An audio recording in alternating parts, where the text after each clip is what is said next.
Assalamualaikum, nama saya Bunda Dian Tanjung Sari, saya Kepala MIA Roda Baratan Patrang. Alhamdulillah sampai sekarang saya masih aktif menjadi Kepala Madrasah. Tentang kurikulum merdeka, berapa tahun madrasah ini sudah melaksanakan kurikulum merdeka? Kurikulum Merdeka sudah kami terapkan di MIA Rodo sejak 2 tahun yang lalu. Untuk kurikulum merdeka, nah ini kan rasanya tuntutan untuk guru kelas, administrasinya kan banyak sekali nggak Bunda. Mungkin ada hal yang bisa dilakukan oleh sekolah untuk membantu atau menyiasati agar beban guru kelas ini menjadi lebih ringan.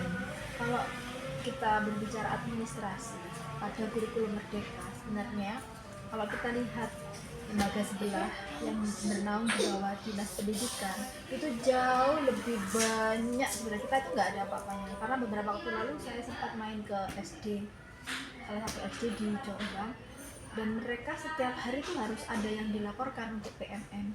Kita di madrasah tidak ada, itu sudah seenak-enaknya menurut saya. Kenapa kok mungkin terlalu dianggap rumit? Karena di awal mungkin dia nggak siap, tapi nggak jauh beda menurut saya kalau di madrasah ya. Ketika di awal itu dia perangkatnya sudah lengkap, begitu sudah melaksanakan KBM, saya rasa administrasinya ya nggak terlalu banyak, nggak terlalu rumit gitu. Tapi kalau dia di awal saja belum siap, pasti dia akan bilang seperti itu. Nah, untuk MI Araudo sendiri ini kan sudah termasuk MI yang dikenal, ya, bukan dikenal ya, terkenal sudah di lingkungan Patrang gitu, Tidak di sengaja Kecamatan terkenal, Patrang. terkenal. Eh, apa saja pencapaian yang paling tinggi di tahun ajaran ini, dan mungkin upaya yang dilakukan untuk terus meningkatkan kualitas madrasah. Kalau capaian itu mungkin bisa secara akademis dan non akademis ya. Kalau secara akademis, siswa kita kemarin sempat menjadi juara 1 di lomba tingkat Kabupaten Jember itu di MTS 2 untuk sains. Kemudian kalau untuk gurunya itu alhamdulillah kepalanya juga dapat juara 1. Kemudian kalau yang non akademisnya itu mungkin seperti olahraga gitu ya, kita juga sampai ke Mojokerto tingkat nasional bulu tangkis, sampai ke Banyuwangi. Kemudian non akademis ya, mungkin capaian untuk gurunya yang tadinya dia nggak ikut program dari Kementerian Agama, sekarang sudah bertambah. Yang dulu tuh hanya 2, sekarang ada 3 guru. Menurut saya itu capaian prestasi, cuman dia nggak ada simbolisnya ya, tapi menurut saya itu capaian prestasi sih. Jadi mereka berkesempatan belajar lebih dari teman yang lain di bidang literasi. Mereka sampai ke luar kota, ke Jakarta, ke Jogja, kemana, itu menurut saya capaian luar biasa juga. Untuk upaya selanjutnya Bunda, mungkin untuk mempertahankan atau setidaknya meningkatkan kualitas MI. Jadi menurut saya kita harus eksis di keadaan saat ini tuh, apa sih yang lagi booming, apa yang dibutuhkan. Contoh ini kan mau ada isu mau adanya gempa gitu ya. Nah teman-teman itu alhamdulillah dikasih perintah ini buat ini, itu langsung jalan. Walaupun di lembaga-lembaga yang lain belum ada, insya Allah hanya MI Rodo untuk tahun ini ya, maksud saya ya, itu yang sudah melaksanakan baru di MI Rodo saja. Nah itulah hal-hal semacam itu, stat mendahului stat ya, bukan stat ya, kita menang di stat, yang lainnya belum ada, baru MI Rodo yang melakukan itu kan kita menang di stat. Nah itulah yang bisa membuat nama kita juga bisa selain prestasi-prestasi tadi. Ini kami ada kelas program internasional, jadi segala yang berbau internasional tuh kami coba masukkan yang positif ya. Contoh kemarin itu di GFC ada apa ya, GFC Kids itu harus membawa bendera internasional. Jadi dari semua benua, beberapa negara mewakili masing-masing benua itu mereka perform. Nah, alhamdulillah di Jember itu yang dipakai oleh siswa-siswi dari kelas program internasional yang bawa bendera-bendera dari berbagai negara itu.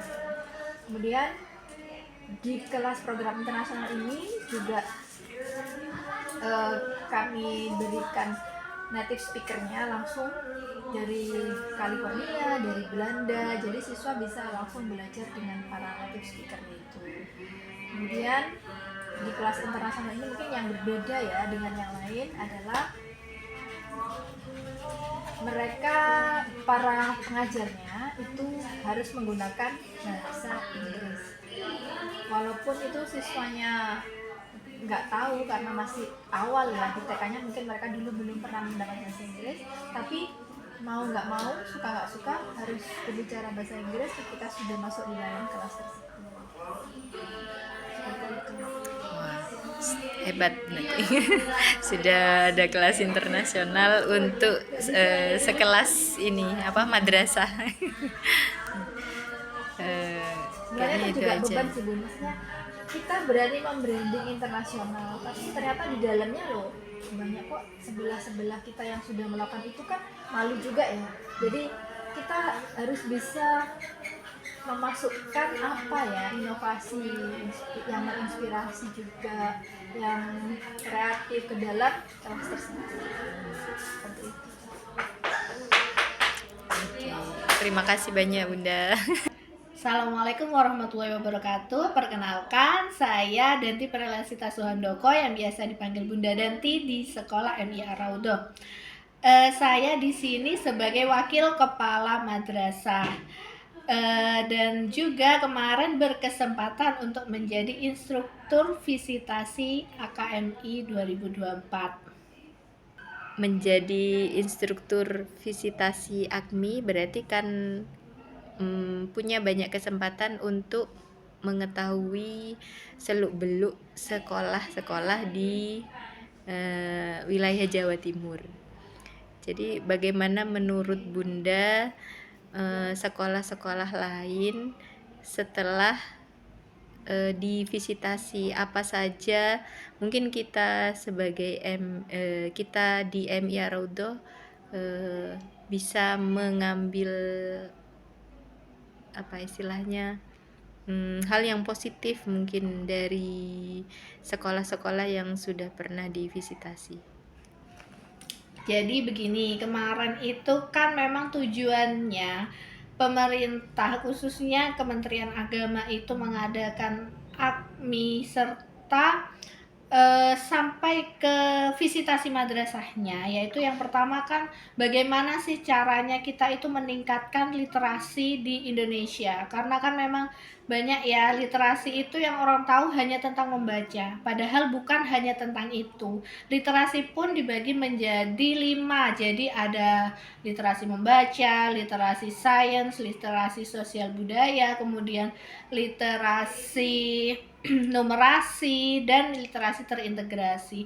Jadi kami itu tujuan untuk datang ke madrasah memahamkan mereka bagaimana sih kita itu membangun sekolah yang berliterasi, karena kita sebagai guru kan juga bukan hanya untuk mendidik anak dalam bidang akademik, tapi bagaimana mereka itu bermasyarakat di kehidupan nyata. Jadi literasi itu tidak hanya tentang kamu membaca, tapi bagaimana memecahkan masalah, bagaimana memahami suatu masalah, dan sampai melakukannya di kehidupan sehari-hari. Contoh, banyak palang yang bertuliskan dilarang parkir. Nah, tapi di bawahnya ada mobil, tapi di bawahnya ada sepeda motor yang lagi parkir di sana. Hal-hal seperti itulah yang kita hadapi di dunia sekarang, di kehidupan sekarang, sehingga kita bagaimana si siswa-siswi kita terutama di madrasah itu bisa berliterasi dengan baik, tidak hanya membaca tapi bisa memahami serta melakukannya di kehidupan nyata. Jadi memang kemarin itu kita sendiri dari seorang guru, kalau saya sendiri ya, seorang guru yang dibimbing saat itu ada bimbingan teknisnya. Jadi memang kita ada 3 hari daring dan 3 hari luring di Jakarta kemarin. Kita itu bertemu dengan berbagai jabatan, ibaratnya ada yang guru, ada yang kepala sekolah, ada yang pengawas. Jadi memang kita bertukar ide bagaimana kita itu membangun madrasah itu supaya berliterasi. Kemarin itu saya berkesempatan untuk menjadi instruktur visitasi di Kabupaten Banyuwangi dan Kabupaten Situbondo. Jadi hal-hal yang banyak yang saya temui adalah hal-hal kecil seperti slogan ya. Nah, itu kita biasanya di sekolah itu masih belum banyak yang menempelkan slogan-slogan, cuman gitu aja, makan jangan sambil berdiri, udah kata-kata itu aja. Tapi bagi siswa itu adalah awal pertama mereka itu berliterasi. Jadi memang kita itu mulailah dari slogan, terus kemudian buku-buku ya, mungkin penunjang di perpustakaan jika tidak ada ya bisa diatasi dengan adanya pojok baca di kelas. Terus kemudian bagaimana para guru itu mengubah modul ajar itu menyesuaikan dengan literasi yang bisa mereka ambil dalam materi tersebut. Jadi kita mengajarkan bahasa Indonesia, tapi ternyata ada loh literasi numerasinya, seperti itu. Jadi nggak hanya literasi numerasi itu hanya ada di matematika, literasi membaca itu hanya ada di bahasa Indonesia karena banyak bacaannya. Tidak seperti itu, tapi kita juga menyisipkan hal-hal seperti literasi membaca, literasi numerasi itu di berbagai materi maupun di berbagai mata pelajaran. Mungkin itu sih yang menjadi pengalaman sedikit saya tentang kemarin menjadi instruktur visitasi.